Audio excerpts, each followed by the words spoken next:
பாஜக கட்சியில் இருக்கும்போது ஸ்கூல் பசங்க பஸ் படிக்கட்டுல தொங்கிட்டு போறாங்க அப்படின்னு அவங்கள அடிச்சு கண்டிச்சு, அதே மாதிரி பஸ் கண்டக்டர்களையும் தகாத வார்த்தையில திட்டுனாங்க அப்படின்னு கைதாகி பிரபலமானவங்க நடிகை ரஞ்சனா நாச்சியார். அதுக்கப்புறம் தாவேகால தன்னை இணைச்சுக்கிட்டாங்க. சமீபத்துல விஜய் சங்கீதா விவகாரத்து பிரச்சனையில தொண்டர்கள் அத்துமீறி விமர்சனம் பண்ணதா விஜய் கண்டிக்காம உமன்ஸ் டே செலிப்ரேஷன்ல பேசின பேச்சுக்கு எதிர் விமர்சனம் பண்ணியிருந்தாங்க. அது பேசு பொருளாச்சு. இந்த நிலையில இன்னைக்கு திமுக இணைஞ்சிருக்காங்க ரஞ்சனா நாச்சியார்.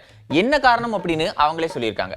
தமிழக வெற்றி கழகத்திலிருந்து விலகி இன்று என்னை திராவிட முன்னேற்ற கழகத்தில் தலைவர் முதலமைச்சர் ஸ்டாலின் அவர்களின் தலைமையில் இன்னைக்கு நான் என்னை இணைச்சிக்கிட்டேன்.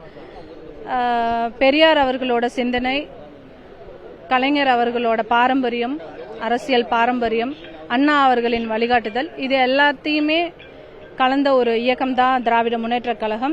என்னோட எண்ணங்களும் என்னோட கொள்கைகளும் இணைந்து பயணிக்கக்கூடிய ஒரு இயக்கம் திராவிட முன்னேற்ற கழகம். அந்த வகையில திராவிட முன்னேற்ற கழகத்துல நான் என்ன நினைச்சுக்கிட்டேன். சமீபத்துல ஆதவ அர்ஜுனா பேசின பேச்சு, அவரோட செயல்பாடே அந்த கட்சி வளராம போறதுக்கு நிறைய காரணமா இருக்கு அப்படிங்கிற வகையில நிறைய குற்றச்சாட்டுகளை சொல்லியிருக்காங்க ரஞ்சனா நாச்சியார். ஆதவ அர்ஜுனா சொல்றது ஒரு பொருட்டே இல்லைன்னு நான் நினைக்கிறேன். ஏன்னா அவர் ஒவ்வொரு மேடையிலையும் ஏதாவது ஒன்று சொல்லி புதுசா ஏதாவது சொல்லுவோம், நம்ம சொல்றது பேசப்படணும்னு சொல்றாரா, தெரிஞ்சுதான் சொல்றாரா, தெரியாம பேசுறாரா, அவர் பேசுறத தலைவர் கண்டிக்கிறாரா, பாக்குறாரா? முதல்ல கண்டிக்கிறது விடுங்க, முதல்ல இவர் பேசுறதெல்லாம் வீட்டுல உட்காந்து பார்த்துட்டு தான் இருக்கீங்களா? இதெல்லாம் எனக்குள்ள பல கேள்விகள் இருக்கு.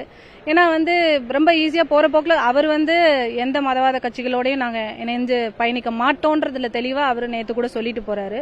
இவர் என்னடானா ஆஃபர் வந்துச்சு, அதுல இருந்து இது கூப்பிட்டாங்கன்ற மாதிரி பேசிட்டு போறாரு. அது சென்சிபிளா தெரியல. அண்ட் இன்னொரு சட்ட போராட்டம் நடத்தினாங்க, சட்டம் ஒழுங்கு சரியில்லைன்னு. அதில் பார்த்தீங்கன்னா எஃப்ஐஆர் பட்டனை ஃபுல்லாக நாங்கள் டெலிட் பண்ணிடுவோம். எங்கள் மாவட்ட செயலாளர் போனால் இன்னும் 60 நாள் தான் இருக்குது, எஃப்ஐஆர் டெலிட் பண்ணிடுவோம், நாங்கள் முதலமைச்சர் ஆயிடுவோம். அரசியல்வாதிகள் கையில் டெலிட் பட்டன் கொடுத்துருந்தா நம்ம தமிழக மக்கள் இந்நேரம் எங்கேயோ போயிருப்பாங்க, அரசியல்வாதிகள் எங்கேயோ போயிருப்பாங்க.